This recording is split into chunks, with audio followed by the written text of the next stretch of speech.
अब अनुच्छेद 3 क्या कहता है भाई, एक तो कह दिया भारत राज्यों का यूनियन है, 2 कह दिया विदेशी को मिला लो, और अनुच्छेद 3 कहता है कि संसद वर्तमान में भारत में जितने राज्य हैं उनमें तोड़-फोड़ कर सकता है, यानी किसी राज्य का नाम बदल सकता है।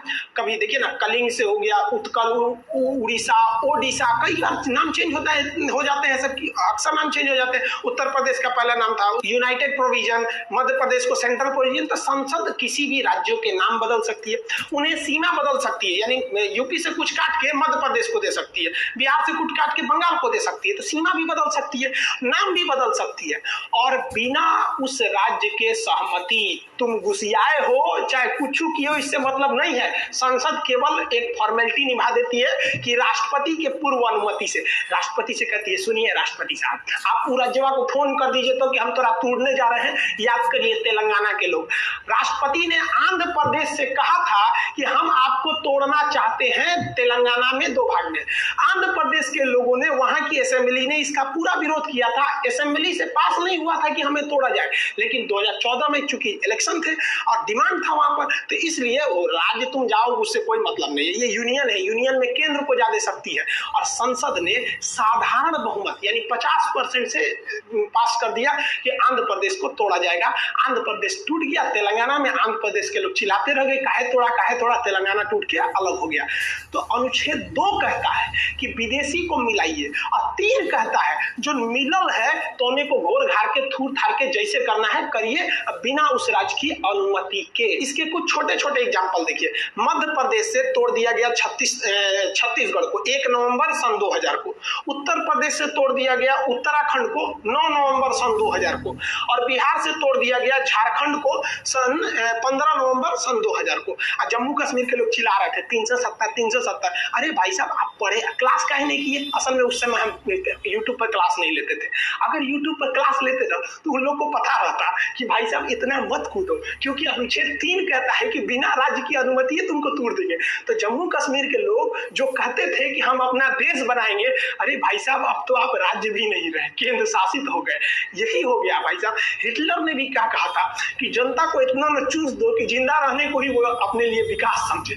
बस यही हुआ। जम्मू कश्मीर के लोग कहते थे कि हम देश बनाएंगे, मोदी जी ने ऐसे न काम किया, उनको राज्य भी नहीं छोड़ा। तो आज लोग कहते हैं नहीं हम देश अब छोड़े, अब हमको कम से कम राज्य बना दीजिए। अरे बाप रे भाई, मैं मोदी बैठल है। जो व्यक्ति पत्नी से नहीं डरा ना, दुनिया में किसी से नहीं डरेगा। देखिए अब इसी में ना एक और विवाद चालू हुआ था, आपको पता होगा, बेरूबरी यूनियन केस 1960 में क्या हुआ था।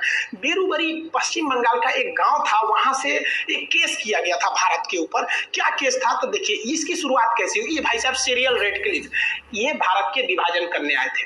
2 दिन में भारत का विभाजन करके रख दिया ये आदमी। सोचिए, ये भारत को कभी जानता नहीं था कि यहाँ कई तरह की भाषाएं बोली जाती हैं, यहाँ कई धर्म रहते हैं, धर्म के नाम पर यहाँ कितनी लड़ाइयां लड़ी जाती हैं आजादी से पहले से लेकर आज तक में। ये आया, टेबल पे भारत का नक्शा रखा और काटना चालू कर दिया। यहाँ से ले लिया, इसने कहा कि भाई साहब ये वाला रहेगा, ये इधर से, ये इधर पाकिस्तान, वो इधर खींच दिया, ये हो गया बांग्लादेश। इसी का नाम हो गया कि सीरियल रेडक्लिफ, जिसे आप शॉर्टकट में रेडक्लिफ लाइन कहते हैं। इसने कैसे किया तो नक्शा लिया भारत का, जितने इधर पुलिस स्टेशन थे ना, सारे पुलिस स्टेशन को ऐसे डॉट डॉट बनाया, सबको खींच दिया, कहा कि लो इधर वाला पाकिस्तान, इधर तुम, इधर भी कहा अच्छा इसको भी बांटना है, पूर्वी पाकिस्तान को भी, कोई दिक्कत नहीं। सारा पुलिस स्टेशन को मिलाया, गचाक से 1 लाइन खींच दिया, हो गया।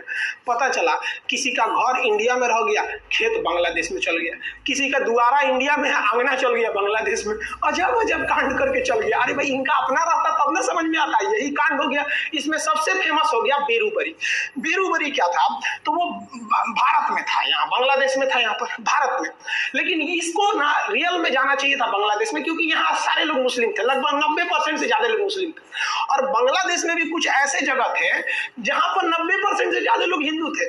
इन्हें आना चाहिए हिंदुस्तान में और इस जमीन को जाना चाहिए बांग्लादेश में, ये होना चाहिए। तो भारत ने सोचा कि एक काम करते हैं, बदला बदली कर देते हैं। कहते हैं कि भाई वो मेरी जमीन है, तुम रख लो और वहां के लोग को यहाँ भेज दो। ये तुम्हारी जमीन है बांग्लादेशी से हम रख लेते हैं, यहाँ के लोगों को तुम रख लेते हो। तो कितना अच्छा था। लेकिन जब ये मामला गया तो सुप्रीम कोर्ट में नेहरू जी ने, उस समय नेहरू जी प्रधानमंत्री थे, उन्होंने सोचा कि आराम से करा लेंगे। खान साहब तो बताइए किए हैं कि संसद कुछ भी कर सकती है, राज्यों के नाम परिवर्तन सीमा कर सकती है। लेकिन भाई साहब खान साहब से ज्यादा होशियार है सब सुप्रीम कोर्ट का जज। सुप्रीम कोर्ट ने कहा कि ये नेहरू जी, ये जो नियमवा लग रहा है ना, ये केवल हिंदुस्तान पे लागू होता है कि आप एक राज्य को तोड़ के दूसरे को दे सकते हैं। आपका मन है तो आप पटना जिला को उठा के राजस्थान को दे दीजिए, आप अंदर जितना खरमंडल मचाना है मचाइए, लेकिन ये अधिकार आपको कोई नहीं देता है यहां से अनुच्छेद 3 से कि आप भारत की किसी जमीन को विदेश को दे दीजिए। इसके लिए आपको संविधान में संशोधन करना पड़ेगा। तो नेहरू जी ने सोचा संविधान में संशोधन कर दे और इस मामला को सल्टा दे, लेकिन भारत में बड़ी विरोध हो गया। सोचिए नेहरू जी से एक समय से मामला अटकता हुआ अब बांग्लादेश और भारत के लोगों में बड़ा वो होने लगा कि भाई आप खुद सोचिए ना कि आप छोटे से एरिया में घिर के रह गए। नरेंद्र मोदी जी जब आए तब उन्होंने शेख हसीना से जाके ये समझौता करके संसद में पारित कराया। सोचिए नेहरू जी के समय का मामला आज के नरेंद्र मोदी जी किए, लेकिन नरेंद्र मोदी का कोई जनता विरोध नहीं किया, लेकिन नेहरू जी का विरोध किया। तो हमारे देश में भी एक खराबी है, हम लोग ये नहीं देखते हैं ना कि देश के लिए सही है या गलत है, हम लोग पार्टी का चेहरा बन जाते हैं। ये गलत है, आखिर वही काम कर रहे थे, जल्दी से उलट जाता। खैर राजनीतिक में नहीं जाना चाहिए। अब भाग 1 में केवल 4 अनुच्छेद थे, 1, 2, 3, 4। चौथा पर ये बड़ा सिंपल है। चौथा कहा गया है कि जब संसद अनुच्छेद 2 का प्रयोग करेगी यानी किसी विदेशी राज्य को मिलाएगी, या अनुच्छेद 3 का प्रयोग करेगी यानी किसी राज्य को तोड़ेगी, तो उसके लिए राष्ट्रपति से किसी विशेष अनुमति की जरूरत नहीं है, क्योंकि इसे अनुच्छेद 368 के बाहर रखा गया है। जिसे 368 में रख दिया जाता है उसमें राष्ट्रपति का साइन होना जरूरी है, लेकिन इन दोनों चीज को राष्ट्रपति का साइन की जरूरत नहीं है, क्योंकि पहले ही राष्ट्रपति को सूचना दे दिया जाता है कि हम विदेशी राज्य को मिलाने जा रहे हैं और या वर्तमान को तोड़ने जा रहे हैं। अब इस अनुच्छेद में कुछ छुपी हुई बातें क्या है, ध्यान से समझिए, जिसे हम रेड कलर से लिखे। अनुच्छेद 4 कहता है कि किसी विदेशी राज्य को मिलाने के पहले या वर्तमान किसी राज्य को तोड़ना अगर चाहते हैं तो आपको संसद में 2/3 यानी 66% वोट की जरूरत नहीं है, आपके पास केवल 50% वोट है, तो आप समझिए कि आप कर सकते हैं। और आप बताइए 50% वोट मतलब 545 जो है, हमारे यहाँ कितने हैं सर, 545। इसका अगर आप में निकालेंगे 50% तो 272 होता है, तो जिसे 273 मान लेते हैं। 72 आदमी कैसे आएगा, काट के नहीं ना आएगा, 273। तो 273 को ही हम साधारण बहुमत कहते हैं, जिसे 50% हो गया। तो अब 273 सरकार के लिए चाहिए, तो यानी जो भी सरकार है उसके पास 273 बहुमत है और वो आराम से इस दोनों काम को कर सकती है, यानी ज्यादा तामझाम करने की जरूरत नहीं है। दूसरा इसमें छुपी हुई बात क्या है कि ये विधेयक यानी 2 और 3 का प्रयोग करते पहले, यानी विदेशी राज्य को मिलाने और वर्तमान राज्य को तोड़ने से पहले ही हम राष्ट्रपति को सूचना दे देते हैं कि हम ये करने जा रहे हैं। इसलिए राष्ट्रपति को यह अधिकार ही नहीं है कि राष्ट्रपति उसको लौटाए कि आपने ऐसा क्यों किया, भाई हम तो पहले ही आपको सूचना दे दिए थे। इसलिए राष्ट्रपति इस पर साइन करने के लिए बाध्य है। बाध्य बनाने के लिए इसे 368 के बाहर रखा गया है। और इस अनुच्छेद की और छुपी हुई बात क्या है कि हमारे संविधान में एक अनुसूचियां हैं, कई 12 अनुसूचियां हैं। उस अनुसूची में 1 में लिखा गया है कौन कौन सा राज्य है। अब एक बात बताइए, आप किसी विदेशी राज्य को मिला लिए या किसी राज्य को तोड़ दिए, तो अनुसूची 1 में भी तो जाके वहां चेंजिंग करना पड़ेगा ना कि भाई हमने ये वाला राज्य मिला दिया या ये वाला राज्य तोड़ दिया। तो अनुसूची 1 में भी आपको चेंजिंग करना पड़ेगा इसी के साथ, उसमें भी राष्ट्रपति टोक-टाक नहीं करेंगे। और अनुसूची 4 जो है उसमें लिखा गया है कि किस राज्य से कितने सांसद उठेंगे राज्यसभा के लिए। तो भाई आपने तोड़ दिया या मिला दिया तो जेन्युइन है, कुछ चेंज हो जाएगा।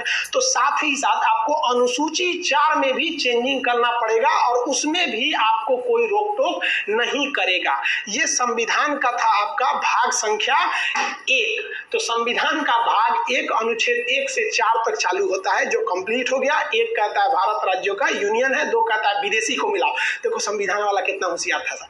पहले कहा कि विदेशी को मिला लो 2 में, और उसके बाद कहा अब मिल गया ना, अब जो वर्तमान में आ गया इसको कूच-काच करके कुछ भी करते रहो, कोई दिक्कत नहीं है। और अनुच्छेद 4 में कहा है कि ये दोनों काम आप साधारण बहुमत से कर सकते हैं, राष्ट्रपति इसमें बाध्य रहेंगे आपकी बात को मानने के लिए।